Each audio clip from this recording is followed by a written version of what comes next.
कर्मधारय समास। कर्मधारय समास क्या कहुए कौन एवं क्यों विग्रह वाक्य देखिले आम जापर कर्मधारय समास होती। प्रथमतः जो समासर विग्रह करागले पूर्वपद और उत्तर पद मध्य विशेष विशेषण बा उपमान उपमेयर संबंध रही कर्मधारय समास बोली कहुआ।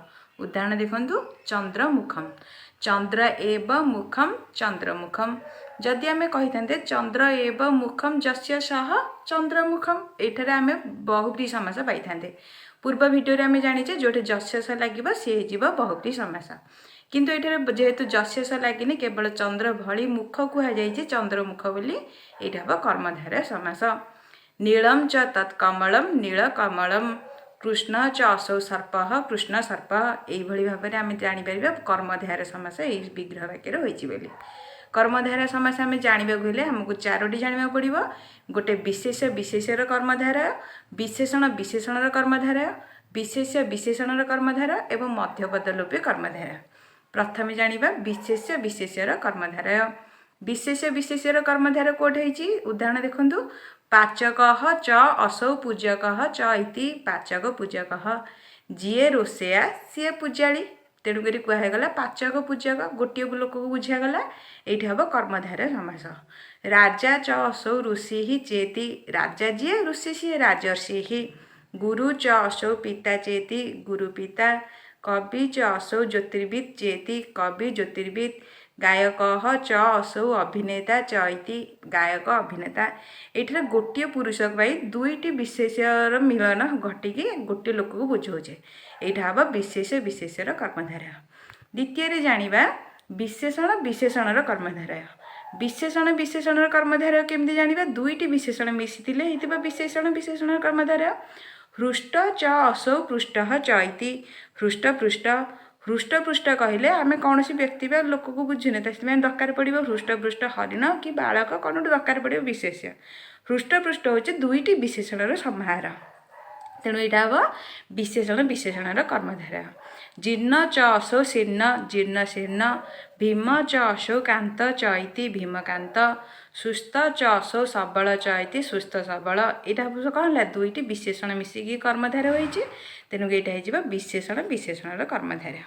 आउ केमती जानिबा जदि पूर्वर गोटे काम घटी थी एवं पर आउ गोटे काम घटव दुईटी जाक काम मिसिकी गोटे को अर्थ को बुझेब सेठी मध्य कर्मधारय समास हम। जेमिति कि पूर्वम श्रुति ही पश्चात अनुरक्ति पूर्वर शुणी पर अनुरक्त कली सेटा हो कौन श्रुतानुरक्त। पूर्वम पीतः पश्चात प्रतिबद्ध पूर्वर हलदिया थिला पर प्रतिबद्धित है सेटा हम पीत प्रतिबद्ध। पूर्वम स्नातः पश्चात अनुलिप्त स्नातानुलिप्त यही भाव में दुईटी विशेषण मिसिकी आम विशेषण विशेषणर कर्मधारय बोली कहवा। तृतीय रहा कौन विशेष्य आ विशेषणर कर्मधारय। उदाहरण देखो नील आकाश नीलाकाश नीला साटी नीला साटी। नीलम अंबरम नीलांबरम नीलांबरम जदि होता नीलम अंबरम जस्य सह से बहुब्री किंतु नीलम अंबरम बोले गोटे नील लुगा को बुझेगा सेटा हो कर्मधारय समास। दुर्बला धेनु दुर्बल धेनु। सौंदर्या बालिका सौंदर्य बालिका। बाले मृगौ बाल मृगौ। वीरा युवका वीर युवका। उत्तमौ छात्रौ उत्तम छात्रौ। रक्तानि पुष्पाणि रक्त पुष्पाणि यही भाव में आम चिन्हिपर विशेष विशेषणर कर्मधारय। आउ केमती चिन्हवा महत् शब्द थिले महार परिणत हम यहाँ आम पूर्व बहुब्री समास विग्रह जानीचे ये देखो महान पुरुष महापुरुष। महती नदी महानदी। महान उदधि महोदधि।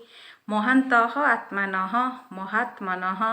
महत्य देव्य महादेव्य यही भाव में विशेष विशेषणर कर्मधारय हम। आउ गोटे आम जाना जदि शोभन अर्थ रहा सु लगे शोभनौ शिष्यौ सुशिष्यौ। शोभना मातारः सुमातारः। शोभनम वस्त्रम सुवस्त्रम। कुच्छितः मार्गः कुमार्गः। कुच्छिता बुद्धि कुबुद्धि कुच्छितः संगः कुसंगः। शेष में आम जाना कौन जदि निजपाई व्यवहार होती स्व व्यवहार हम ଯେମିତିକି ସ୍ୱଂ ଗୃହମ୍ ନିଜ ଘର, ସ୍ୱଗୃହମ୍, ସ୍ୱଜନନୀ ସ୍ୱଜନନୀ, ସ୍ୱଂ ମିତ୍ରମ୍ ସ୍ୱମିତ୍ରମ୍, ନିଜ ମତମ୍ ନିଜ ମତମ୍। ଆଉ ଗୋଟେ ରହିଲା ମଧ୍ୟପଦ ଲୋପୀ କର୍ମଧାରୟ। ଯଦି ମଝି ବିଗ୍ରହ ବାକ୍ୟର କିଛି ଅଂଶ କଟିକିରି ସମସ୍ତ ପଦଟି ତିଆରି ହେଇଛି ସେଇଟା ହେଉଛି ମଧ୍ୟପଦ ଲୋପୀ କର୍ମଧାରୟ। ଯେମିତିକି ସିଂହ ଚିହ୍ନିତମ୍ ଆସନମ୍ ସିଂହାସନମ୍, ଚିହ୍ନିତମ୍ଟା କଟିଗଲା। ରତ୍ନ ଖଚିତା ମୁଦ୍ରିକା ରତ୍ନ ମୁଦ୍ରିକା, ସ୍ୱର୍ଣ୍ଣମ୍ ହାରମ୍ ସ୍ୱର୍ଣ୍ଣହାରମ୍, ଆମ୍ର ନାମକ ବୃକ୍ଷ ଆମ୍ର ବୃକ୍ଷ।